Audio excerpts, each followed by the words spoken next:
Hmm. All right. Hello everyone, and welcome to our third installment of Sense8 Symposium with Evan Morgan. Today I'm joined by some familiar faces, but also a lot of new ones. So we're going to go in depth into episode 2. I am also a we. And for those of us who've not been here before, why don't you go ahead and introduce yourselves a little bit? Start with you, Simon. Hey, hi guys, I'm Simon. I'm really happy to join all of you here on the third installment of this podcast. I bet I will have a lot of fun too, so thanks, Evan. All right, you're welcome. All right, Jordan.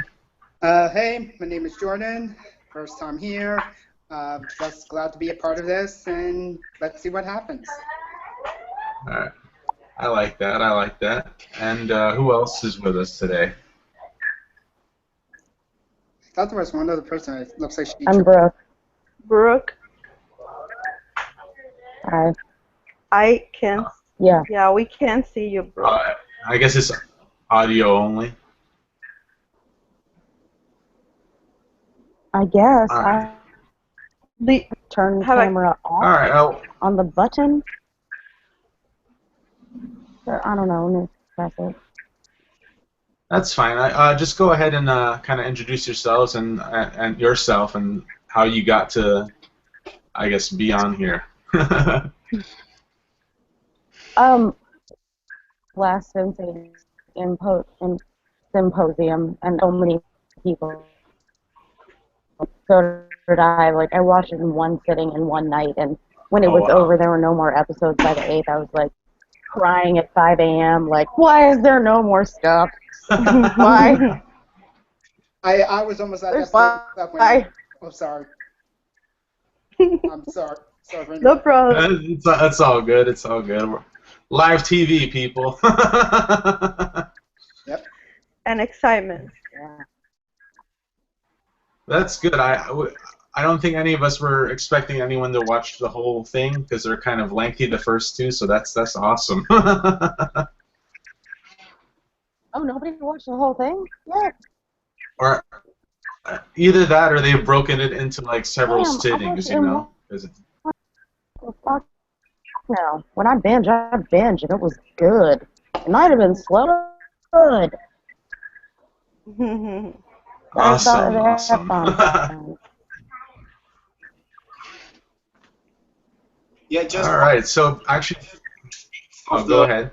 Podcasts do the whole thing, so yeah.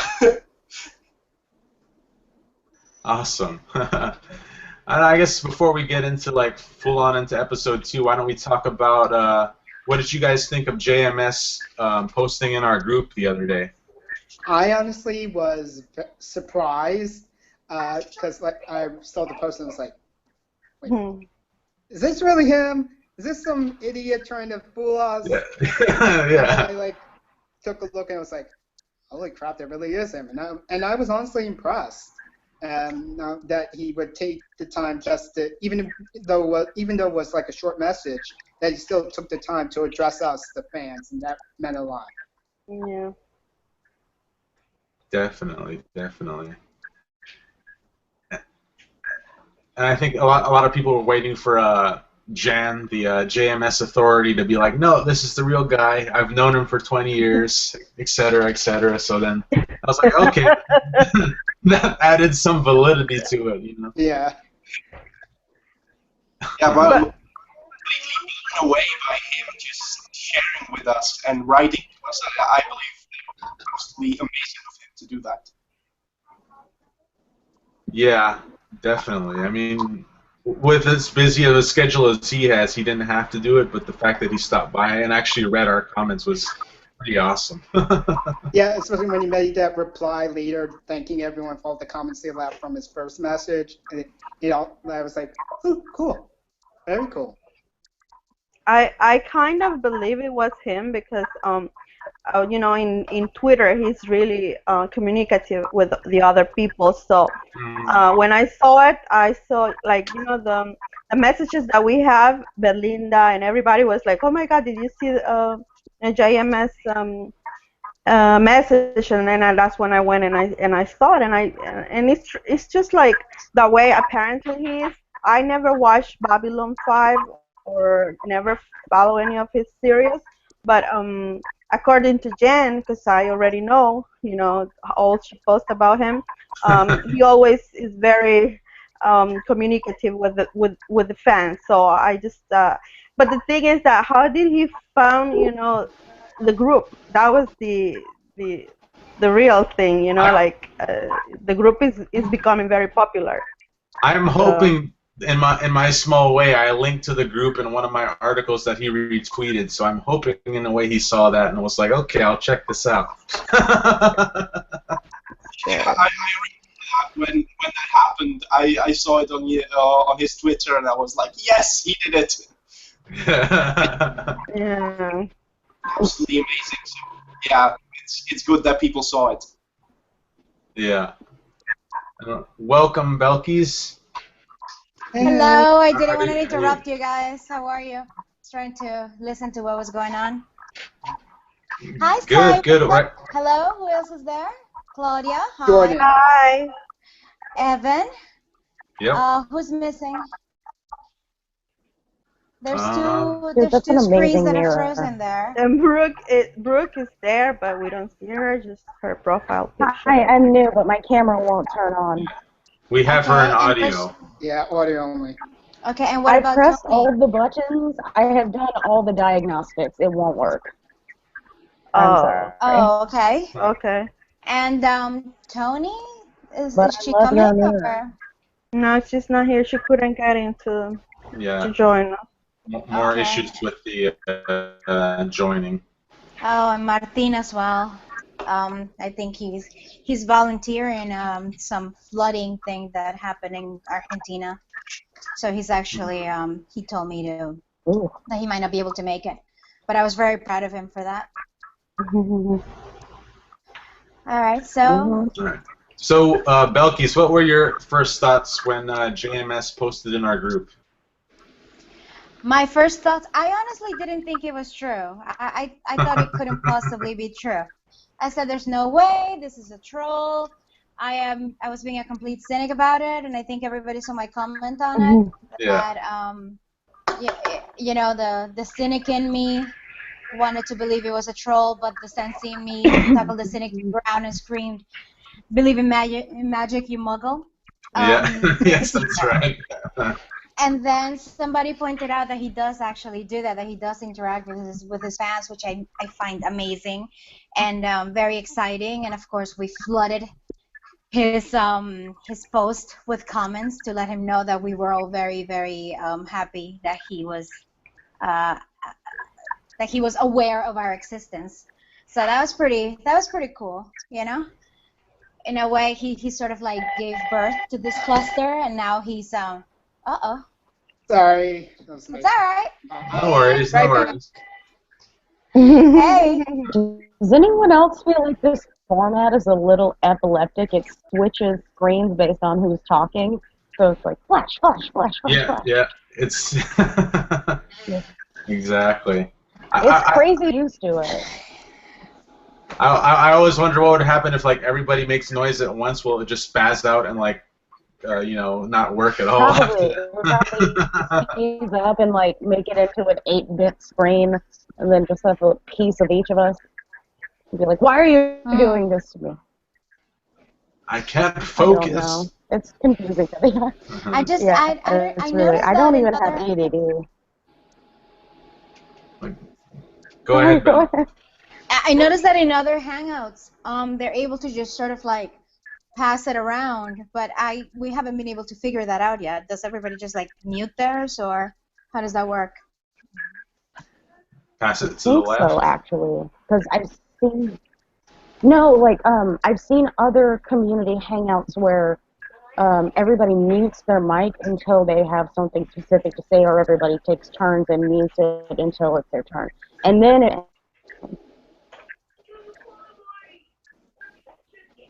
but it does cut down on the ability to have a straight dialogue. So Yeah. it's both a solution and a problem simultaneously. So we could collectively decide to do that or not, whatever the case may be. I kind of like the free-flowing aspect of it, you know? You like that we can have like a free-flowing conversation? Yeah. Despite the glitches? Despite the glitches. And I apologize for that one just now. I figured out how to mute my microphone now, so in case the phone rings again, you only hear it once. Don't worry about it. Don't worry about it. We face worse, so. We really have. Claudia, I think this is the first time that you and I are in the same hangout. Yes. We're usually playing cat and mouse. Yeah. We're actually talking to each other. Yeah. All right. So yeah, well, to sum it up, I was incredulous at first, but then it turned into like a moment of bliss. I think that was the first time that I've ever actually had a true interaction with a creator or an artist of sorts. So that was pretty cool, you know. Awesome. Yeah. All right.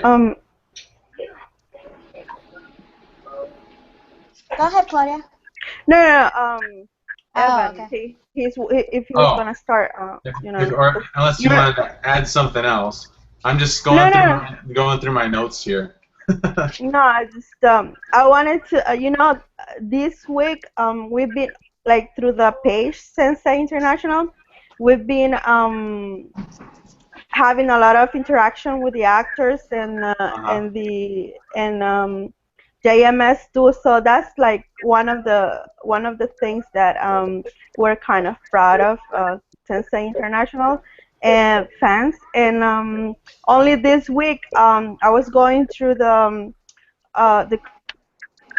crack videos of watching them since the beginning. So I said I sent it to him, and then he was cracking up too on what Canada, with the project that he has. A twice. It's a very for motivational that the actors are actually looking at what you're sending them. And Brian is like that. He's very proactive with the fans. We appreciate that. Definitely. And also Tina that we send her too.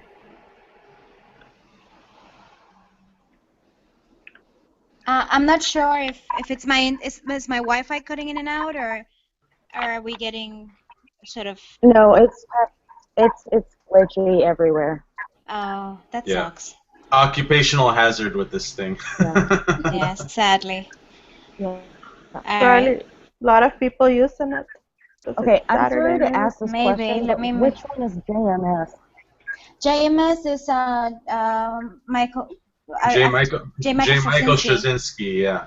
He's the producer, co-creator, co-creator, and writer of the show. Oh, that dude is an amazing writer. Let's just send up that really right there. I was very confused about what everybody was talking about, and I didn't want to interrupt the glee over him contacting us, but like, wait, who? Because it was just initials. But yeah, he is a really good writer. Well, he normally. Oh, I'm sorry. Go ahead. I can't even make a thought. Oh no, it's okay. Please continue. Oh, I was just gonna say. Normally, it's difficult for some connect with so many different characters in one show in such a small span of time. But the writing, like I actually did television writing for a while, was fantastical. It was so well done, and the arc lines, the plot lines, dialogue, everything is so well done. So it is really exciting that he contacted you guys. It is. I haven't really been on the board because I've been busy getting ready to move, but that's awesome. No, it is. It's amazing. Well, anyhow, he's super genius. He actually, apparently, it's a very personal project for both him and Lana Wachowski. In an Oh no, he interview, went out. oh, me? I went out? He what? Can everybody hear me? Yeah, you went Or? out for I a can hear minute. you fine. I'm Yeah. fine. Okay. I listen. Now, yeah. Okay, all right. So it's actually a very personal project for both Lana Wachowski and Straczynski. He mentioned in an interview that he actually had a horrible relationship with his father. So Wolfgang has a lot of him in the character, and Lana, of course, identifies a lot with Nomi because of her own transgender, Mhm. I guess, all the journey that she had to go through.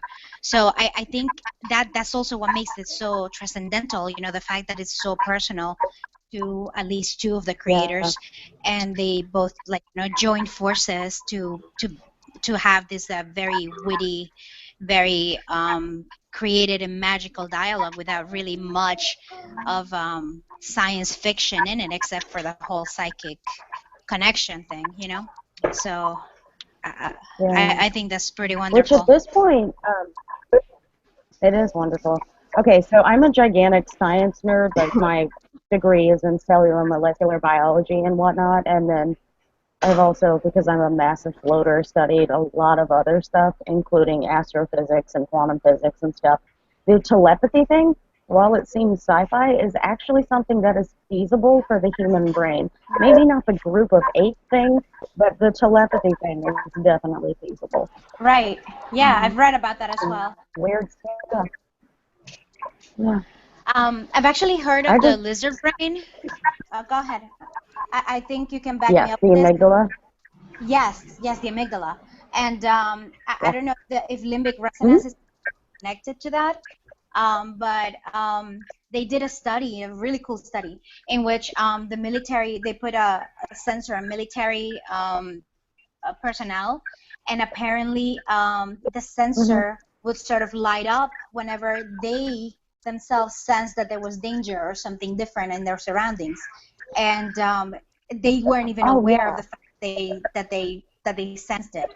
So I think this is already Well, very, very. I think the fact that it's grounded in yeah, something, in some scientific studies and some reality of our biology, makes it that much oh more. yeah, that's the fight and flight with intuition. Like people a lot of times discount intuition, but that part doesn't even account for the telepathic stuff.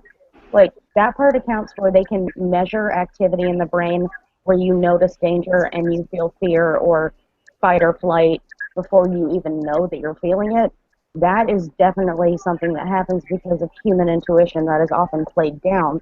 But the whole telepathy thing is actually a forebrain Oh, like activity. So I was lucky enough. I have a friend who is a telepath. Like it doesn't happen to her all the time, fortunately, or she would go insane. But I got to bring her into my lab and do functional MRIs on her and EEGs while she was trying to, work with her crazy ass gift. And she showed brain activity that I have never seen before, and it was all in the forebrain, like in the like a Nomi. cerebrum, cerebellum, but mostly like So the yes, part, the exactly, part, the but part of the mostly brain straight. that was expanding in Nomi's MRI, right? And that they wanted to make it Yes, look is like the part of the brain that's utilized in actual telepathy. It's pretty spot on. It's But pretty there's crazy. not really any scientific papers on it because like they wouldn't let me write a paper when I was doing that study. They let me do it because they liked me, but they were like, no, it's only for your own little fun and games, but you cannot publish. Like that would be crazy. And I was like, but it's so cool. Assholes. And I was Some like, but some science. BPO Just because censorship you in don't effect like the right there. science doesn't. Oh, seriously, you would not believe how many like people will censor you in the scientific community if you start studying something that they consider metaphysical rather than purely scientific. Even in the guys that like, under the umbrella of science and with machines, they're still like, nah, you can't really tell people about that or publish it because that would make us all sound crazy. I'm like, but we're not crazy. It happened. Yeah. Watch it. Watch the video. So like well, lay people wouldn't understand what the video means. I'm like, well, explain it. Damn. It's, I don't know. But it is possible, and it's I think, amazing. It's down to... yeah, I think there's a lot that is not released to the public because it's just assumed that the masses can understand it, and that offends me greatly. But we can. But I know, right? yeah, I don't mean to sound like a Yeah, conspiracy I got a theorist here, degree and you stuff, and I was lucky. Dude, the world is full of conspiracies. It's okay to have a few of them in your head. It doesn't make you crazy. It means that you think. Right. So You I would not worry about expanded your sounding mind. like a conspiracy theorist.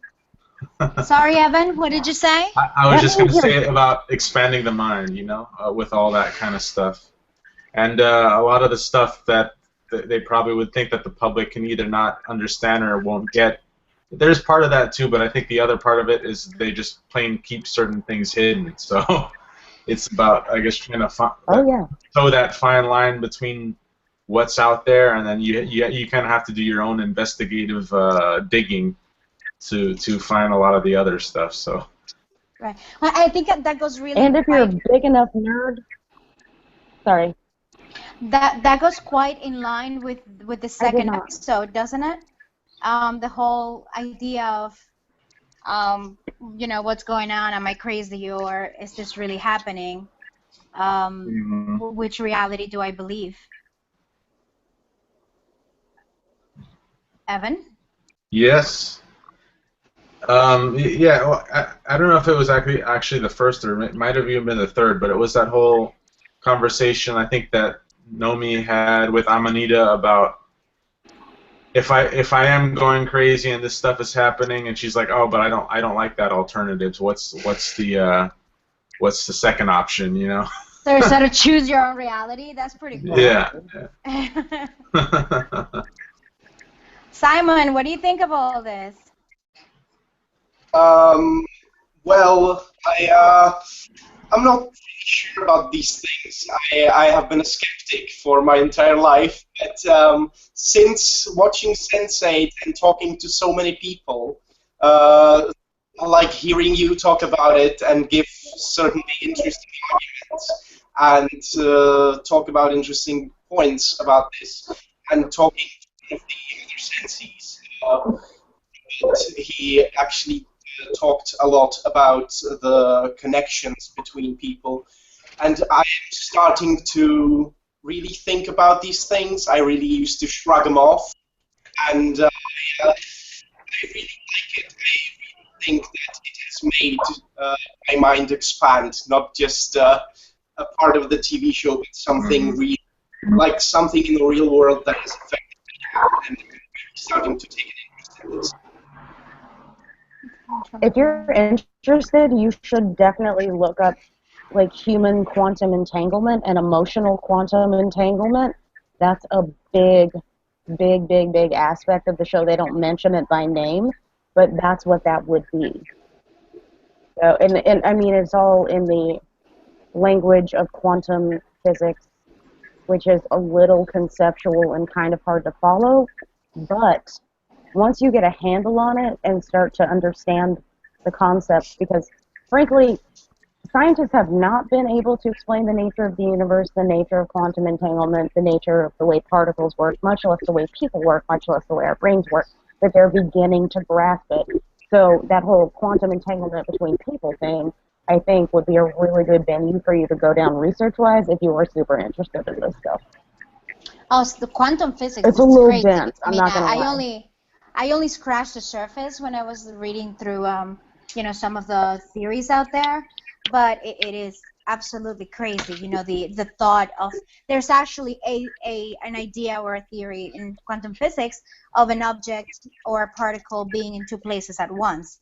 That's actually something that it happens or that exists. So oh yeah, actually there was they another did the research study quite well. where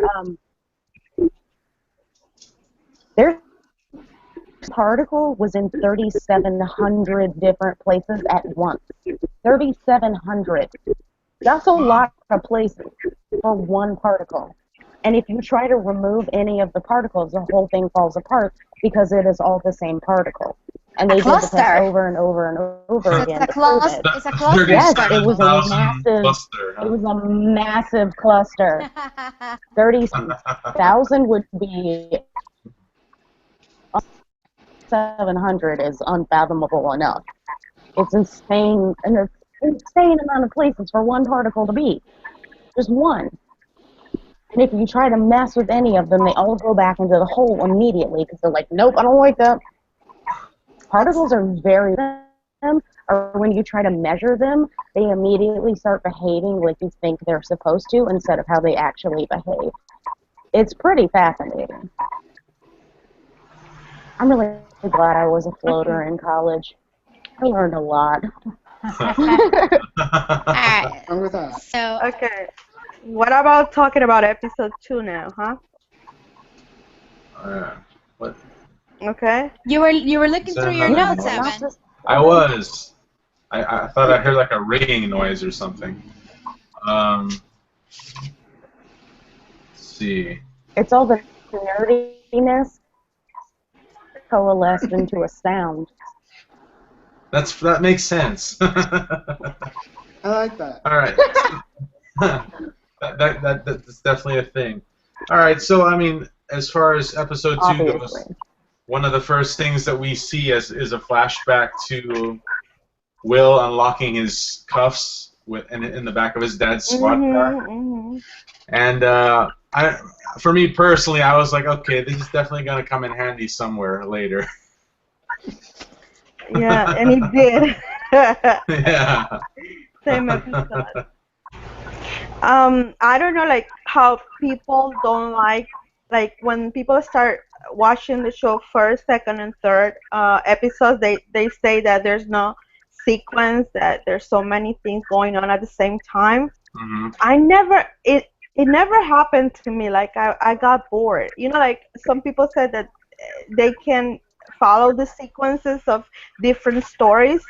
In my case, that's what I like about it. Like how we were like on the in Chicago, and then we were going to a Bollywood dance, and then we were going back to Wolfen in Germany having sex with somebody else, and then and then Kala feeling like whatever was going on with Wolfen. So it was so exciting. That's what I liked about it. Like it was so many things. Like I was watching different movies in one. It's just and that's on episode first, second, and third. It was like that.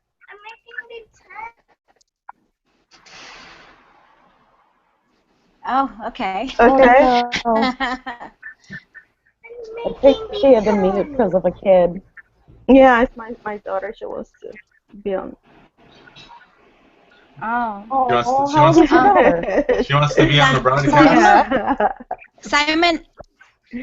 No, go ahead. Simon, I think we hear a little bit of feedback from you. Oh, sorry. I'm just, give me a second. I'm gonna fix it a little. No. If you have any headphones, or I mean, when you're talking, we want to hear you talk. We don't want you to mute the whole time. Really works. No te llevo mañana.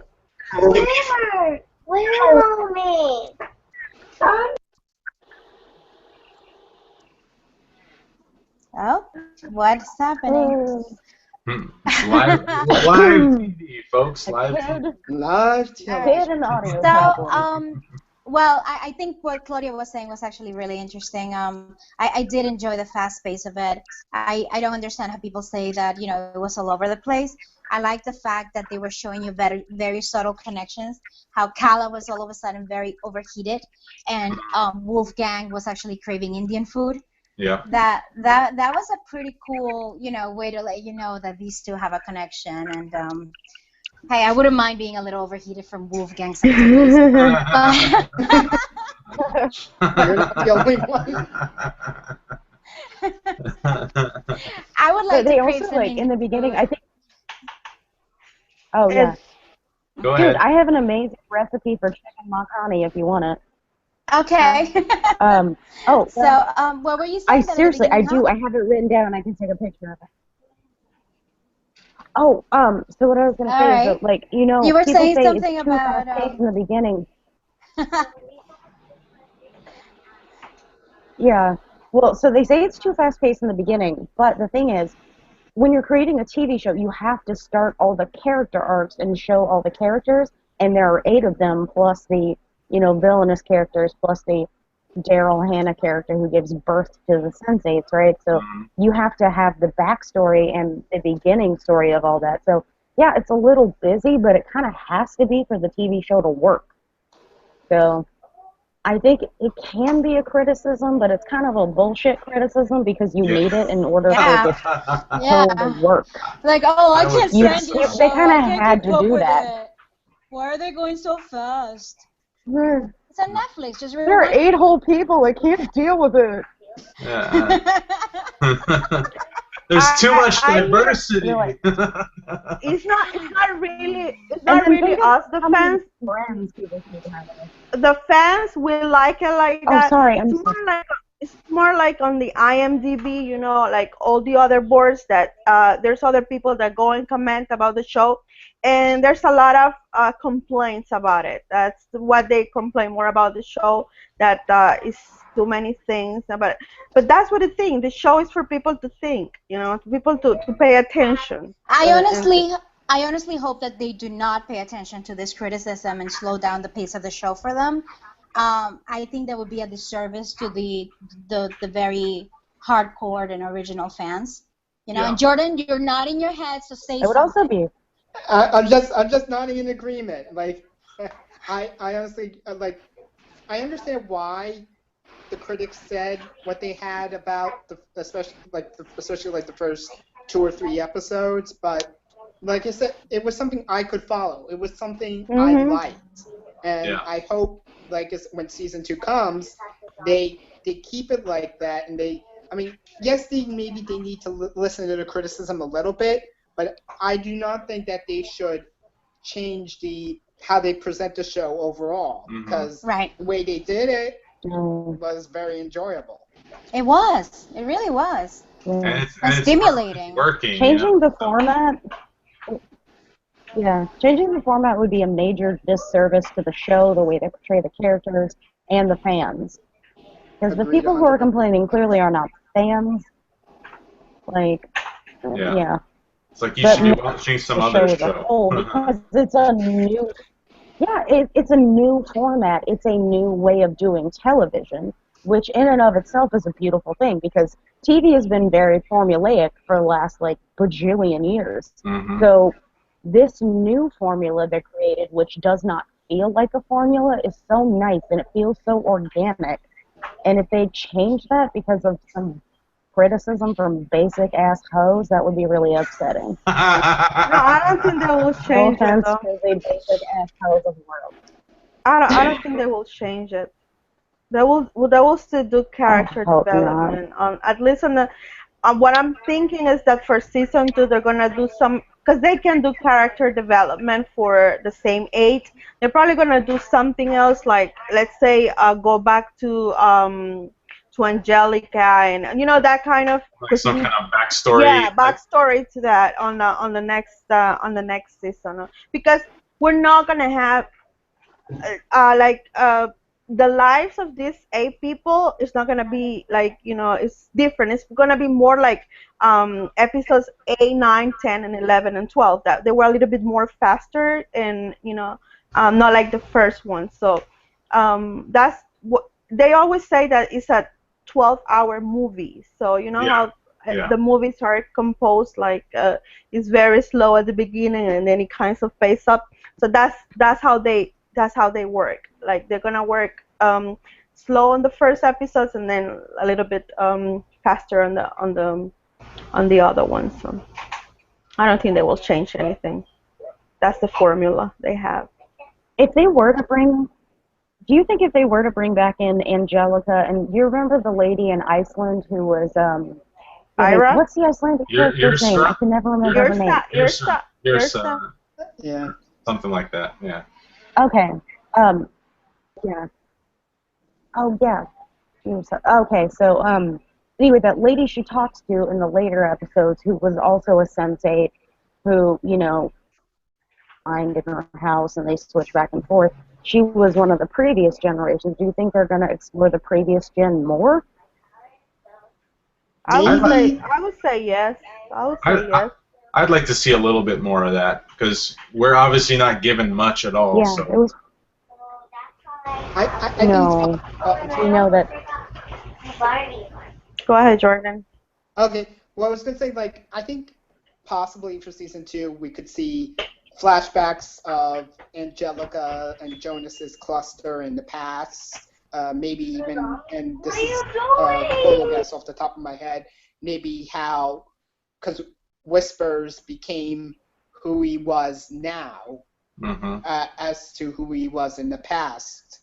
Because I think that in itself, that particular possible story arc would be very interesting to see what made him turn against everyone. Yeah. Yeah, definitely. Amen, buddy. That one is confusing. Also, why is he so deplorable? Well, villains are usually deplorable. They kind of have to fit that niche, but I've been wondering. I know, but too, he has this ability to mentally connect. But like my other question is, it's like, what is his end game really? Is to just exterminate all other Sense8s indefinitely, or like that's kind of what I'm wondering. Or does he want to just have his own like horde of zombie senses that he could embody and do whatever stuff that he wants to do? I'm just trying to figure out what his end goal is, and I can't really pinpoint it right now. Well, what I think, and again, totally. Well, in the hospital scene. I'm sorry. Sorry, go ahead. You Sorry. can go. Totally Okay, fucked that now I'll up. go. No, it's fine. Okay. You do your thing. I'll go after. And this is again my interpretation, was like he sees Sense8s as like a disease or a bad mutation in the human species. So maybe he sees it what he was trying to do with Nomi as a way of correcting a mistake. And so if he gets rid of the Sense8s, then humanity can be perfect in its way again, if that makes any sense whatsoever. But I mean, the one irony I would say with that though is if he's going to get rid of all Sense8s, he'd eventually have to get rid of himself, right? Yeah, but he kind of removed himself. Oh no, but he gets to be the one remaining because Yeah, right. he's like a eugenic scientist from the 1930s. He's like, well, I have this, but other people shouldn't, so I'm going to kill them all and then just be the only one and never tell anybody. Then I'll be the superpower. Yeah, that's another way of seeing with it. all the power. Mm-hmm. Yeah, but The thing I was going to bring up was the same thing you brought up, which is the hospital scenes where they're like, you have brain damage, we're going to do this now. With him and the Icelandic lady, who's nobody can pronounce her name. So they did it with both of them, like in the later part of the season, and then with Nomi, they brought them into the hospital and tried to do brain surgery on them before they escaped. So clearly he was trying to remove whatever part of their brain made them capable of such things. So, yeah, he was definitely trying to wipe them out with involuntary brain surgery. Yeah. The real question is, like, if you took out that much of the cortex, considering what the scan showed, would they even really be alive, or would they just kind of be vegetables? Well, they don't really address that, but I'm pretty sure it would have made them vegetables. Yeah. Well, they did say what? As we've seen Niles Bolger, he was a vegetable, so yeah. That's probably the way they would end up. Vegetable personified. Yeah, so I guess his goal was to gork everyone. Yeah. In neurosurgery, when they accidentally do that, they call it gorking. So they would gork everyone. Weird term. Yeah, that's kind of insensitive, but they use it.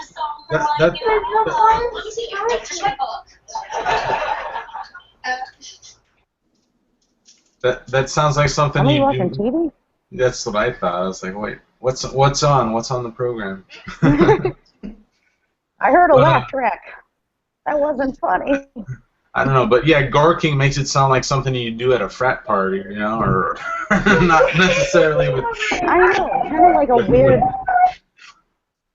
for Yeah. shotgunning a beer, or like a Yeah. new frat boy method of drawing more penises on people more effectively by putting them back to front so you can get maximum penis drawing capacity. Like, my whole body is covered in dicks. How did you people do this? Oh, we call it gorking. Yeah, gorking in overdrive. You guys are the worst. Yeah, once gorked cannot be ungorked. Sorry. Now I don't think I'll be able to get that sentence out of my Yeah, head. I know. Fortunately, permanent marker comes That's up. gonna. Yeah. Sorry, I had for a while. Oh, that was. I did TV writing, but I didn't specify that it was comedy writing, and I'm from time to time I say endings because of my comedy writing history, and they just come out of my mouth because I have no filter at all. So you're all very welcome, and I am sorry. Well, see, now we have the comedy angle of our show, so that works out. Some like serious philosophical discussion along with some gorking, you know. It's like good balance. I can do both. Yeah. I can do both. I am a massive nerd and a massive comedy nerd, so I can nerd out on both sides. Ugh, but yeah, sorry about the gorking and all the wieners. It's funny. Like, I got the invite to join the call literally just as I was 4 p.m. here. Yeah. I slept late. What Okay. about What else happened in episode 2? Because I watched the whole thing. Well, Hello? Sorry, go ahead. Okay. Got quiet all of a sudden. What about the Bollywood dance? Did you guys like it on episode 2? What do you think about it? I liked it. For what it was, I liked it. Yeah, I just it was so like you couldn't expect that. Like, I was like at the beginning, I like it because I like the dances and everything, but who would think to have a Bollywood dance on a sci-fi show, right? But this is not a regular. Well, if they're basing it in India, yeah. Have you ever been to India? They love dancing. Yeah. They love it. I mean, minus in the really poor areas. Like when we were in Mumbai before we went to a more affluent area, it's mostly just grinding poverty that makes you want to kill yourself because it's so depressing. But in the more affluent areas, there is dancing all the time, performances, singing, Bollywood movies everywhere. It's a huge thing. So actually, it makes a lot of sense. Especially if it's a rich dude and a science lady who's from a middle-class family and he's trying to impress her. Bollywood's a good way to go. Well, and their whole marriage setup thing is everywhere. Well, she wasn't set up though. Like she was just gonna marry because of by choice, not by love, but by choice. Not by choice, but I guess in a way it wasn't set up in the traditional sense, but it still has that feel of a arranged marriage because for her at least it wasn't for love, you know. Yeah. So. But it wasn't like a setup between the parents, you know. Mm-hmm. No, it wasn't. But I think she sort of. No, it wasn't a love match for her. It was definitely.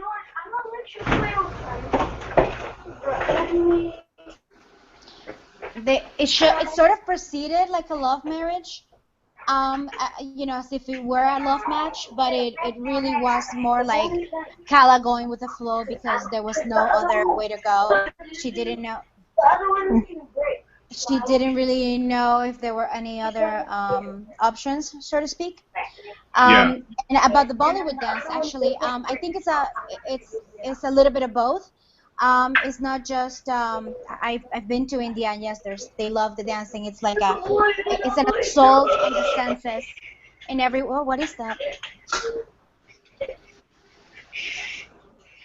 It's sort of like an assault on the senses in every way, and the music is everywhere, and so is the dancing. But I think it's also a way to pay homage to Indian cinematography, because in every Indian film, like music, there's always a musical number somewhere in Yeah. between. And you know, I think for them to really sort of like portray this part of the world, not just by being in the city, but just by showing how vibrant the culture is, they needed to include the dance number that is pretty much ubiquitous in every Indian film. So yeah, I liked it. I was expecting it sort of, so I Yeah. liked it. Like, I got up, I said, "Oh, here it is," and yeah, like total Bollywood choreography. even for me, as soon as I knew that they're in Mumbai, I was like, it's only a matter of time before they bust out a Bollywood dance number, you know. So I was definitely waiting for it. Yeah, yeah, But I do and it was find it, fun. yeah, but I do find it interesting too. What they were saying is how traditionally they'll shoot in like small segments, as opposed to, because it's an Snippets. American show, they wanted to shoot it all at once, and how they were saying that that was kind of a change of pace from what they're used to. They were really tired. They said they had to shoot it Yeah, like 15 times. So it's they have to make it perfect, I guess, and shoot it at once. Because it wasn't shot in sequence. It was like one full dance, and Mhm. it was a little bit more challenging for them, but it came out great. I thought it still looked natural. It still didn't look like professional dancers. It just sort of looked like a bunch of friends that practiced this dance just for yeah, Kala, you know. yeah. So it was pretty well done.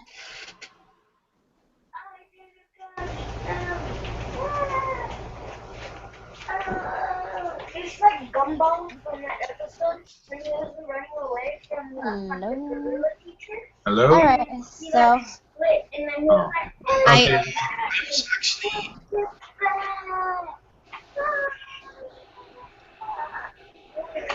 hello. Hello. Hi. Yeah, I was done. I thought that somebody had something to Oh, say. I keep hearing like I'm hearing background noises too, so I'm not. yeah. It's kind of throwing me I'm off a little bit. sure. and it's okay to talk. I hear like a bit of like screaming in the background, or Yeah, sorry, like I'm gonna let those people go later. All right. So, what did you guys think of the lead up to the Pride sequence where Nomi was on the computer? You know, the infamous "fuck you, Aquinas." I thought the speech I thought that speech was like so well done, and you have to give Jamie Clayton credit for just the way she expressed those words, Mhm. which to me felt perfectly in character with the role she was playing, and it just made sense. Just overall, I enjoyed it, and just that last statement that she said at the end, when she said, "I am also we." Mhm. And it applies, and not only to the series, but for me, it applies to just all of us as a whole. I mean, we're all one species here on this ball of dirt and water going through the universe, and even if we may be separate, we're all in this together. Yeah, definitely, definitely. yeah. I thought it was meant to be shocking, but it was also meant to sort of like have you look a little more into it. She's used to being rejected and seeking acceptance all her life, and finally gets to the point in which this saint, this venerated saint, who her own mother loves, is giving her rejection in his words. You know, the way that she says, okay, so pride is sinful, but hatred isn't, and judgment, passing judgment onto others isn't. So, you know, in a way, if you don't love me, I don't love you. Fuck you. And it was so much. There was a lot of passion and sentiment and sort of like a feeling of sort of coming to terms with this rejection in that small statement that, you know, as far as it goes, if anybody doesn't accept me, I don't accept them either. So it was very powerful. Hello? Yep. I'm liking the spotlight. Yeah. You have the floor. I know. So I'll just raise a sign that says I'm done. Okay. There you go. That's a good one right there. Guys, what do Yep. you think? What do you think when Nomi was riding the bike and she fell off the bike? Did she see Jonas in the eye at that time? Yeah, she saw Yes, Jonas. she did. She did. Okay. She was riding the bike and she saw Jonas in the crowd just looking at her intently. And that's the actual first moment when they made eye contact, and that's why he was able to visit her in the hospital Right. later in the series. So, yeah. But one of the things that I've always been confused about, though, is it because of the impact of that connection that causes her to faint, or I just think it might have been the way that everyone in the beginning was getting those visions of Angelica and those emotions of the moment the rebirth, the first moment they became Sense8 fully. I think the connection with Jonas might have triggered all that. So that's the bike and get those emotions and that whole reaction in her head that might have actually caused it. Yeah, that's what they say, that she had like a big headache. Yeah, I would agree with Simon a little bit. I don't think the making Nomi pass out was intentional. I think like her brain was still processing all the changes that it was undergoing with the connections she was now establishing, if that makes any sense. And just to connect with Jonas, who I guess established the mental link with her in that moment, it was just too much for her system, and so she shut down. Well, I was wondering, I agree with you, but I'm still doubtful as to, or I'm still questioning why Will didn't faint. Why Will just sort of, is he more open to these sort of connections? It maybe because he already had a glimpse of it in his childhood when he was connected to that other Sense8 girl that got caught by whispers. He seemed a lot more. I don't know, like at that moment when he made eye contact with Jonas, he really didn't seem affected by it. He more like he popped into cop mode instead of really like being I don't know, taken aback shocked by it, by the connection. Whereas Nomi did feel a sort of like a feedback from it, and obviously was shocking enough for her to faint at that point. I think maybe that. Oh, go ahead. I think it was actually that Will actually had the connection before, and it was the first connection that Nomi ever had outside of her cluster, and actually at the same time the first connection she had ever. So that might have made it a lot more intense for her, and Will already had the experience with Sarah Petrel, so that might have been the reason why he was. And I also kind of feel like his background as a cop probably helped in that regard, because like he's probably got a better handle on his fight or flight and, you know, being calm under pressure. So for him, maybe it was just like, oh, this is just another guy that I have to go take in. You know, it wasn't so overwhelming in that sense for him. Yeah, I agree with that, because like one's experiences and feelings, etc., can shape a person's mind differently. So, like you guys were saying before, Will's past connection with Sarah Patel could have definitely have shaped how his brain handled the connection with Jonas, but it could also have been the way he was his whole life, being raised by his father and then becoming a cop, had his mind set in such a way that he didn't conk out once he made contact. Mm-hmm. Yes. I actually am currently, while I'm talking to you, reading comments on our other Sense8 Hangout, which we have running since the worldwide viewing. And Anything interesting? I just want to say that Robin just mentioned she's listening to us, and she mentioned that there were several instances where other Sense8s actually fainted, and it was all during the Sense8's connections. There was Nomi when she connected to Jonas for the first time. There was Kala and Wolfgang at her wedding. They both passed out. Yeah. And then Riley passed out when she was when they were at the opera. So that's a good point. That those connections and the intensity of those emotions might cause some kind of a reaction. The crush, like a crush, like a mind crush or something. Yeah, exactly. Yes, that's a good way to put it, Gloria. Yeah. Yeah, right.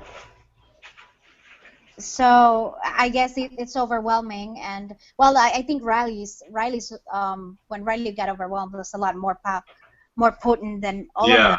She was actually bleeding from her nose, and I mean, I'm sorry. You know why? Because the A connected at that time. Right. That's when I think that's why it was too much for her to. And those are the only times that the 8 have connected. So obviously Riley has some sort of like very, very powerful connection or ability, because to pull them all together. Right. The 2 times that they all pulled together was sort of what was on the boat, and during the birthing, the birth scene. So she felt this emotion 7 more times aside from her own, and yeah, it must have been like too much for her brain to handle, especially when it's still expanding. It still hasn't gone to its full potential. So yeah. That's true. What else happens on episode 2 that we can talk about? You wanna? Oh, of course we have to talk about this. It's kind of might be a touchy issue, but why not? The whole Nomi in the hospital, the Nomi Michael dynamic that was going on. No.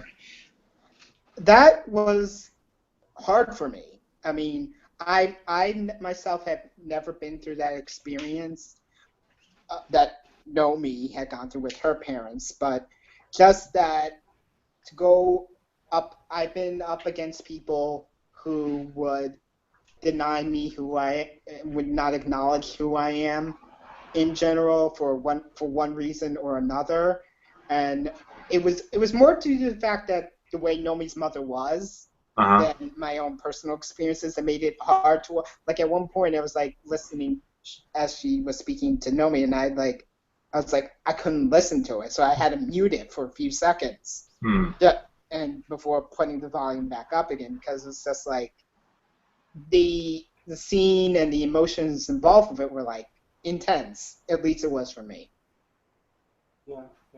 Hi, sorry guys, I got knocked off because I have satellite internet and there's a gigantic storm rolling through, so apologies. Welcome back. Oh, welcome back. I had to turn off the camera because I'm tethering my phone's 4G to my computer because the satellite is completely out. It's not even a big storm. Never ever move to the middle of nowhere and never ever get dish satellite internet. That is a general piece of advice. You heard it here first. You heard it here first. Don't move into the middle of nowhere, literally within a national forest in Alabama, and then get dish satellite. Yes, I am from Alabama. Oh my I don't have a crazy accent though, so you're welcome. I can fake it if you want. I can pretend to be extremely Southern the whole time if you would like that. Hi y'all, how you doing? Bless all your heart.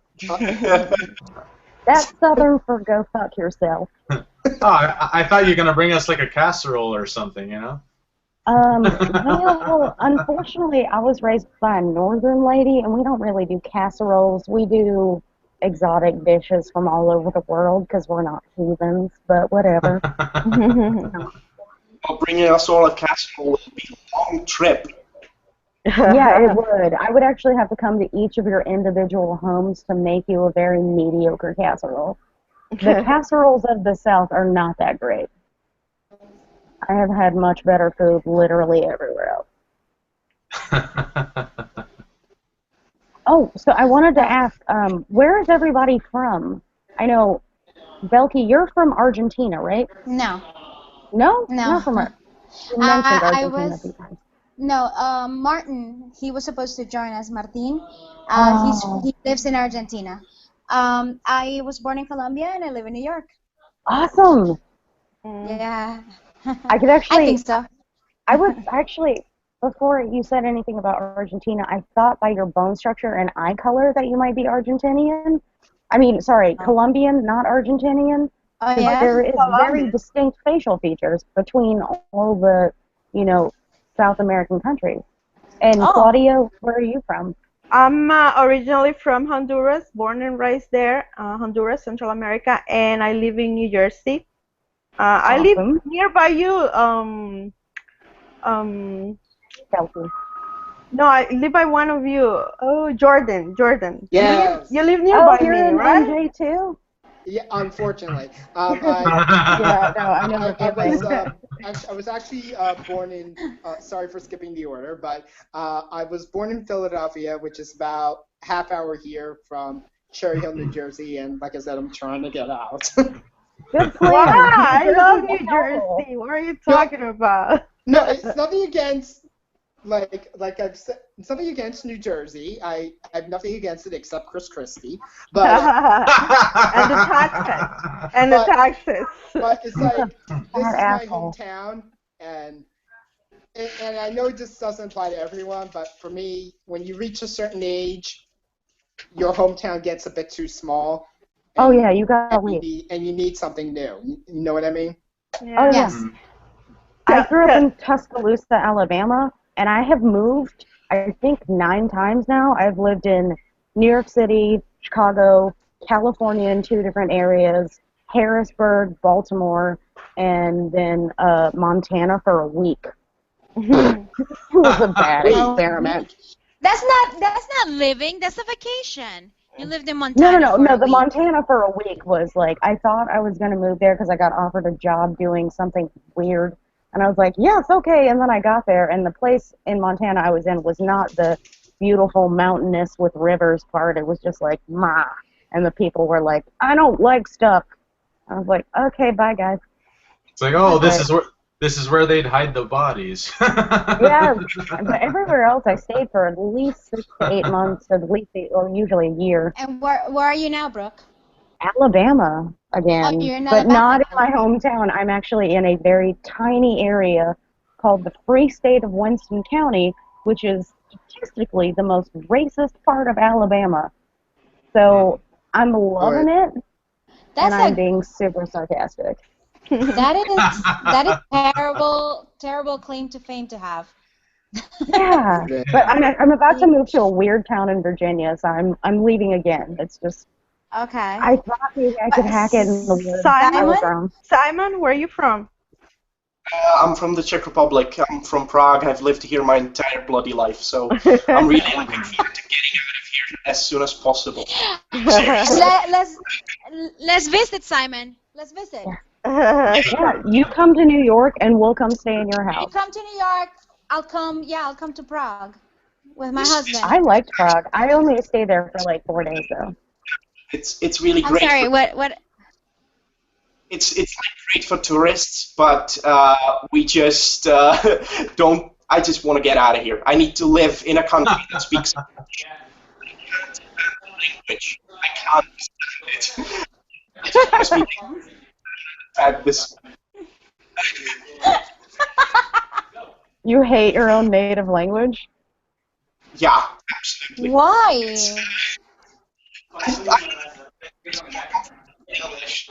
What? I was always more comfortable with English, so that's just Okay. just it. Getting And back to Evan? Yeah, I'm from Honolulu, Hawaii. Lived here all my life as well, which is kind of a good and a bad thing in a lot of ways.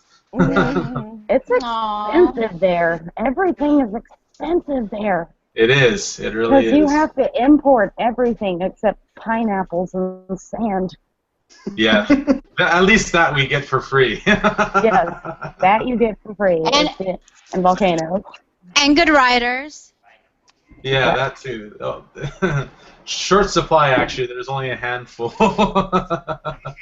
Well, that could be said for most states that aren't like New York, Chicago, et cetera, et cetera. Yeah. In the South, we have a Yeah. gigantic dearth of good writers. When I was in college, I would often have to proofread my peers' papers and be like, "Did you make it past 10th grade? How were you in college? What is this? Oh my God. Do you want to pass That's through?" funny. Oh God, it's really not though, because like the education down here is so bad. Like the pre-college Um, is so bad. I wanted to go back. I'm sorry, Brooke. Oh, it's fine. You're getting cut off. So I I am a wanted to go sound back a conscious. second because I know I had to step away when you guys started talking about Nomi's hospital stay and and the interaction with her mother. I was listening, but I just wanted to say something that actually Martin had discussed with me, and we had sort of agreed on it. It's one of my biggest nightmares, especially after reading a book by Garcia Marquez, a short story called I Only Came In to Use the Phone. It's one of my biggest nightmares to be confused for a mad person, to sort of like believe everybody else around you believes that you're crazy, but you know that you're not crazy. And Nomi was sort of living that, and it must have been, I mean, so terrifying for her to become from from being a prisoner, um, of her mother's beliefs to then become a prisoner of people that you usually thought that you should trust, the doctors. And it just escalated so quickly. She went from being a patient to all of a sudden being locked up in her room, and all of a sudden, without her consent being taken away, her identity being taken away, and it's sort of like the only person there that was crazy enough to believe that she wasn't crazy was Amanita because of the love that she has for her. So I thought that was absolutely terrifying. That was one of the craziest, scariest moments in the show for me to sort of see Nomi trapped in a hospital, and her beautiful brain about to be cut away, and her mother not acknowledging who she was, to be stripped away of her own person so quickly and so swiftly. That was painful to watch. Yeah. That was actually really hard for me to watch this part, the scenes with Nomi in the hospital, especially because of her mother and the attitude she has towards her daughter, because she still keeps calling her Michael, and just Yeah. and the way she said that she will always love her, but on her own terms. That's not love. That's not love. that's the most Love is unconditional. That's conditional love right there. Yeah. Yeah. Unconditional. I think that's a great contrast to the way that Amanita is with her. On one side, you have Yes. his mother who just says, "I will love you, but I will love you as I want to." And Amanita is the person who just says, "I don't care if you're what's going on. I don't care who's going after us. I don't care if you're really crazy or something. I love you, and I will do everything I can to help you and save you." Yeah. So that's the beautiful. Absolutely. Yeah. Absolutely. It was a beautiful, beautiful contrast, especially when Amanita's mother says that it was a sign of the miraculous in old ages to hear voices, to see other things. Yeah. And Yeah. Amanita just does like this very short line in which she just reassures Nomi by saying, "To me, it still is. To me, your brain is still miraculous, whether you're hearing voices because you're crazy or whether you're hearing voices because you're amazing, and you have this extra human abilities. Yeah. I think it was definitely like a big.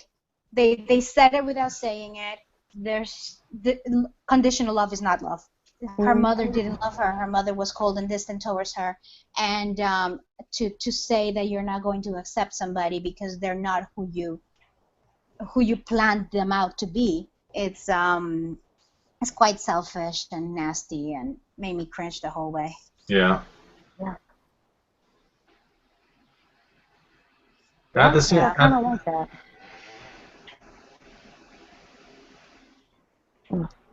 I also thought it was beautiful in like the early one when they showed the Nomi focused episode where she and Amanita get together, and even though Amanita knows she's transgendered and was previously a male, she was so infatuated with Nomi's brain and personality and actual identity as a woman rather than as a transgendered person that she was like, I don't care. All my friends are saying I'm crazy, but fuck them, fuck the odds.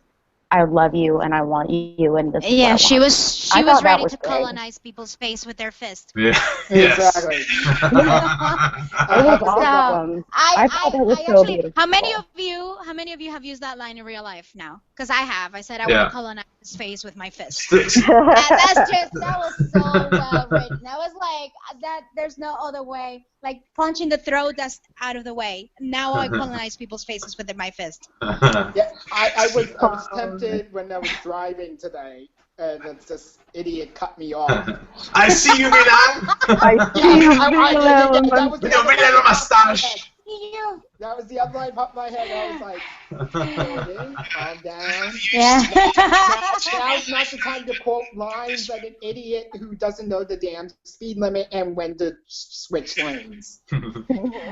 Yeah, well, still a villain. Oh, you did not. 100%.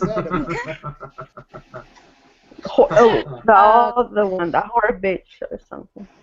The cheap with plastic titty whore. Yeah. I see. I love that. See you cheap with plastic titty whore. Like, yeah, you tell him, little. I love too, like when he's saying that, he takes like a nice pause in between. It's like there's rhythm to the way he's saying it too. Talking about Lito, on episode 2, that's when we realized that Lito is in love with another, because on the episode 1 we didn't know who he was in love with, and that's when we see that he's in love with Hernando, which is like the twist on episode 2. Yeah. That he's in love, that the guy, the person he's in love is a guy, so that's another shocker. Actually, it's Right, yeah. Well, it wasn't really a shocker for me. Were you guys really shocked by it? No. Not really. Not really. I wasn't shocked.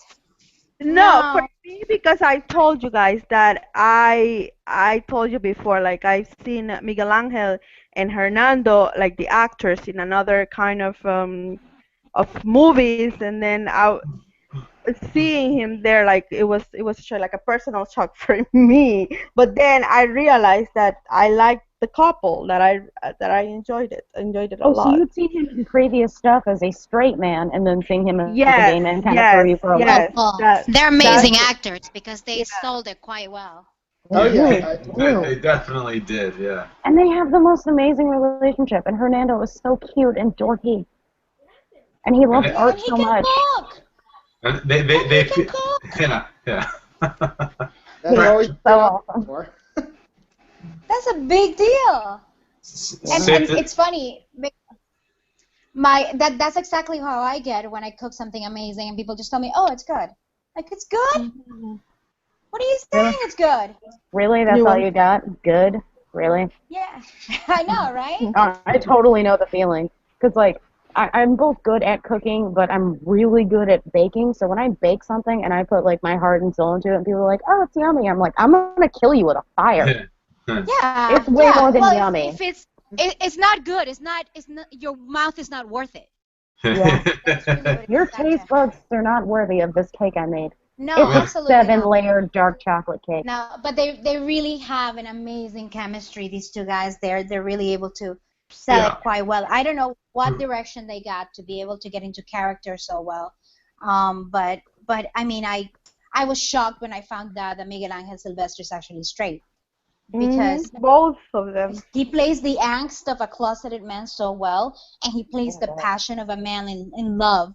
Just a man in love. Forget, a man being in love with another man. Yeah. Just in love. He does it so well, and it was quite something. It's very amazing. He does everything well. He's a very good actor. Yeah. Yeah. And I love the Okay, scenes but- where it's the scenes of him shooting the movies and him acting like he's acting. It's amazing. It's so funny. Like Yeah. actingception right there. Yes. Yeah, he was acting like a Mexican actor. He did it Yes. really good. It was super meta. It was funny. I know this is like a few episodes ahead, but did anybody wonder where he learned those stripper moves? Practice. I mean, this guy, he was like waving that junk and doing those body rolls, and I was like, oh my God, was he a stripper and they casted him? No, An actor? I was just enjoying the visuals. Yeah. Yeah. Didn't put too much thought into it, And I right? completely understand Daniela. I don't care that he's not dancing for me. That's still hot. we all felt like Daniela right there, huh? Yeah. Exactly. I'm Drop happy the watching. phone, Yeah. Well, I read somewhere Showtime. that both of them they did a lot of research on their actual Research. research, and the actual characters. So that's where Lito do a good research on the stripping part, huh? You gotta hit the He gay did. He clubs must have real done. hard. He must have done because, or maybe maybe his character Lito was, before he broke into acting, he was a an stripper. exotic dancer. Or I don't know what it was, but he just did an amazing job, and I was happy to be Daniela. I really would have just to be in the same room. You don't have to dance for me. Just let me watch, and I'll be happy. I always thought her character was kind of odd. Like, I don't know, it's kind of like how it confuses me how straight dudes are really into lesbians when they know, like, lesbians are lesbians and they don't want to bone you. They want to bone each other. I don't understand why they get so excited about lesbians. Exactly. And I had the same thing with her. I was like, bitch, you can't take part in this. Why are you getting so excited? Calm it down. I can never understand that at all. I'm like, because I have a straight friend of mine, and he was mentioning about, I forgot this, I think it was on Orphan Black or something, with the Cosima character with her new girlfriend, and it was going to, oh God, that was so hot. And I was like, dude, you're a straight man. Those two characters are only into women. You have no chance. They will never touch her. No, I get it. Honestly, I'd say it's just get it, and I think the that fantasy, though, right? I mean, like, you might not actually take part, but it's like...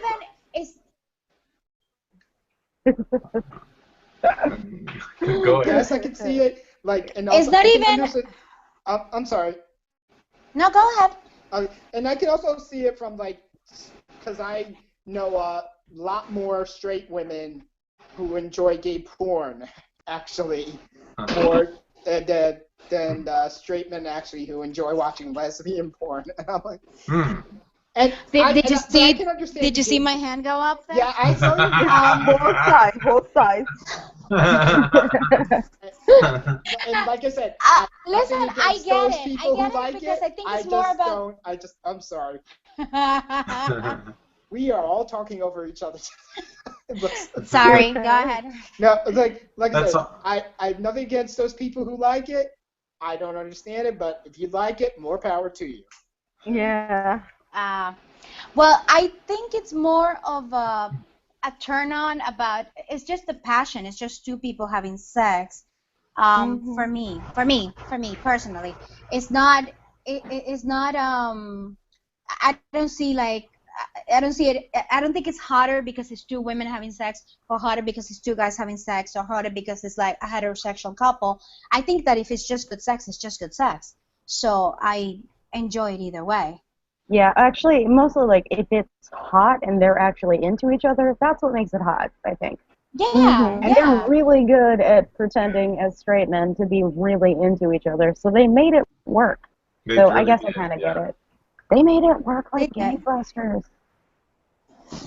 me, me personally, I like both of the actors before. So at the beginning, it was kind of a shock. But then when I, because I was into both of them before, I liked it. I liked it more, So Okay. seeing these two hot guys, when they did the strip part, that part, and that was really hot. Like I was like, and I never had this, feelings towards a gay couple like this. So it was just, they say they open your mind. This Sense8 really open your mind. Yeah. To everything. Yeah. They well, and I think that's what they were trying to get across. That it's just sort of like passion is just passion, sex is just sex, love is just love. We're just people, and I think they got at least with me, the message got quite across very well. I was very open and ready to receive it, and I enjoyed every minute of it. And like even for me, before going into the show, I mean, obviously I identify as a straight man, so it was just funny that Lito and Hernando's story became my favorite one. Of all the couples and whatever, they're my favorite. So I was like, well, I was not expecting this, but I like it.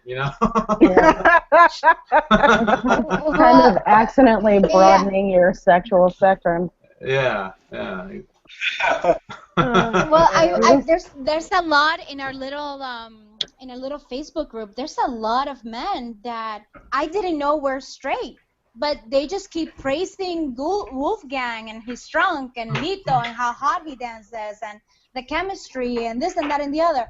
Oh, by the way, I'm straight. I'm like, oh shit, really? So at least they're not saying no homo. No, they're not. They're not. They're just like, listen, I like women. I'm attracted to women. I like having sex with women. But that was hot, and it was just hot. So, and I've heard you, Evan, say, like, oh, I'll just have my daily dose of Miguelito. Yeah, exactly. And then when I heard you say, hey, Kala girl, where you at? I'm like, what is this guy? What is going on here? You're probably confused, right? Like, what? This is not fitting right. I was a little confused. Yes. but hey. But I think that's the great thing about the show is the whole thing where we can pretty much drop labels in that sense, and everyone can just appreciate what they appreciate, regardless of whatever people want to classify it as. So I think that's definitely, yeah. Honestly, I wish that I'm glad Netflix did it because they had a lot more freedom, but I wish it could be broadcast on like national TV on like a channel everyone gets because it is something that America would have a hard time following. No, yeah, that's what I'm saying. If it was on national TV, it wouldn't have worked. No. I think it should remain on Netflix, but somebody should syndicate it. I think somebody should syndicate it because everybody may not like it, but the people it does hit who have enough of an open mind to go with it, I think it could do wonders for those people. Just a TV show, which is, I know it sounds like a crazy thing, but a TV show of that nature and magnitude with so many messages of like tolerance, acceptance, love incorporated within it could do wonders for our population if they could sit down and watch it. And they weren't just browsing through Netflix being like, nope, I'm a bigot, I don't like stuff that is not stuff that I recognize. I'm going to keep going. Is there any more Dunham comedy? The bigot filter, right? Yeah. It is a big filter. But I've had both reactions. I had a friend who I recommended it to. She lives here in New York, but her husband is very conservative, and he was apparently disgusted by all the homosexuality going on in the show. appalled by it, what is going on Oh. here. Oh, the So I nerve. and I was very disappointed that she sort of stopped watching it because of that. But Ah. then I recommended it to my cousin who lives in Venezuela, and it's a different world in Latin America. I mean, Mexico I think is the first country to actually legalize gay marriage, and in Latin America we still have a lot of that chauvinistic attitude, and I mean it's fading away, but it's a slow process, and um, my Well, cousin in machismo's so Venezuela, deeply ingrained. yeah, it is very deeply ingrained. So I recommended it to him, and I allowed him to watch it on my profile, and he texted me. He said, "Okay, there's a lot of gay stuff going on," and I said, "Okay, but what do you think of the show?" And he's like, "I'm hooked. I can stop watching it." So it's sort of like at the end he said, "I get it. I understand. It's about much more than that. It's just sort of like a way to drive the message across that we're all human and they're all human and they're all part of the same mind, and they share each other's experiences, which in the end at the human core they're all the same." So yeah, I think you're right. I think it could touch a few people. I don't think it would stay on air for too long. No, but I think fortunately it's only 12 episodes, and if they syndicated it, I mean, it would be hard to find a carrier that even the few people it did kind of open up and touch, and they realized, like, oh, I don't have to be such an asshole. Like, that would be amazing. Just like if it was a few thousand yeah. people, just a few So, thousand, that would Could be a you huge uplift. could you imagine? Could you Oh imagine if my we god. get like a few people that go like, okay, so why aren't they focusing on the heroine of the story? Nomi's mother. Yeah. Yeah. The real Oh, true she's hero a of good all of this. person. She's a good guy. Yeah. The real true hero is the Connecticut wasp lady who refuses to accept her son's transformation into her daughter and keeps Yeah. calling Nomi So mother. it's all about her, right? American hero. Family values. Next thing you know, time, Nomi's mother and Whispers will be doing like a tag team duo, you know? Oh yeah, They'll start having an illicit waspy affair. yeah. Like, we Well, both hate people, let's bone. And then everybody who loved the show and in America would be like, oh god, they're so old, quit it, oh Yeah, gross. yeah. Let's call the Burn. FCC. because Let's we're call the Asian too, FCC. right? Yeah. All right, guys, Simon, are you guys, there? Yeah, he's yeah. frozen. Oh, okay. So, guys, I have to go in a couple of minutes. So if we still haven't wrapped up by then, it was a pleasure talking to all of you. Likewise. You as And well. Likewise. Likewise, definitely. It's nice to finally meet all you guys. I watched the last one, and it's nice to finally meet you guys. Yeah, Yeah. I agree, Brooke. Like just seeing all your posts on the Sense8 group, and now to be here with you like this is fun. Yeah, it's It is. fun. It is. It really is. So hopefully we'll all be back next week. Hopefully. hopefully, So, Hopefully the Okay. storms will calm down. Another thing, You quick. you want?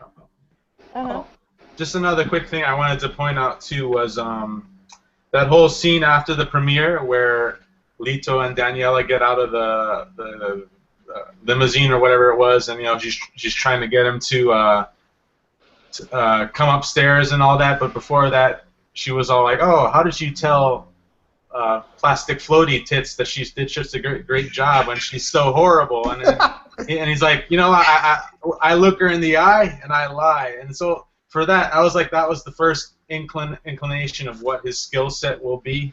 I mean, we didn't really fully know the full extent of it at that time, but I thought watching that back, that's a good foreshadowing as far as what he brings. Oh yeah. On Dude is top an of actor through and through, and good. Mhm. Yeah, and we never thought that lying skill could work out at the end of the series the way it worked out Yeah. for when he used it with Wolfgang and then he used it with Will at the Yeah. hospital. And What room is she in again?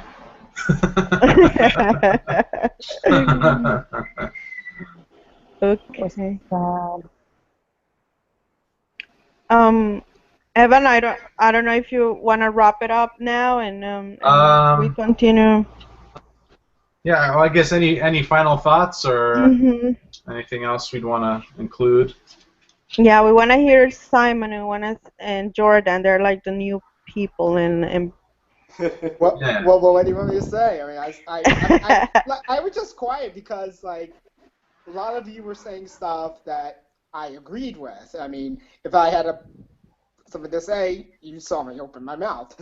Not always well.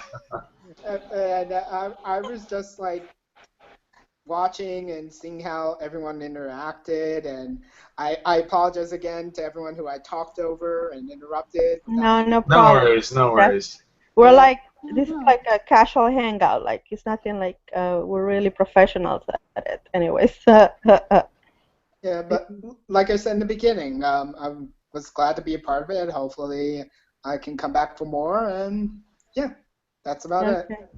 Please do. And again, good, it was great sounds meeting good. all of you. Like talking to you. That's nice seeing You you too. too. Simon? Yeah, I'm just really glad to have been included in this. It's really fun hanging out with you people, and just like Jordan said, once again, saying exactly what I was going to say, which happened several times today. But just everything I was thinking came out of Jordan. So really, I can just sit here. We must be forming the connection. Yeah, we have it. Yeah, it's a cluster I just think mentality. it, and Jordan says it, so that's brilliant. And just really thank you for including me. It's really fun hanging out with you, and Thank you, I guys. really agree with you guys on a lot of this stuff, and it's really great talking. Yeah.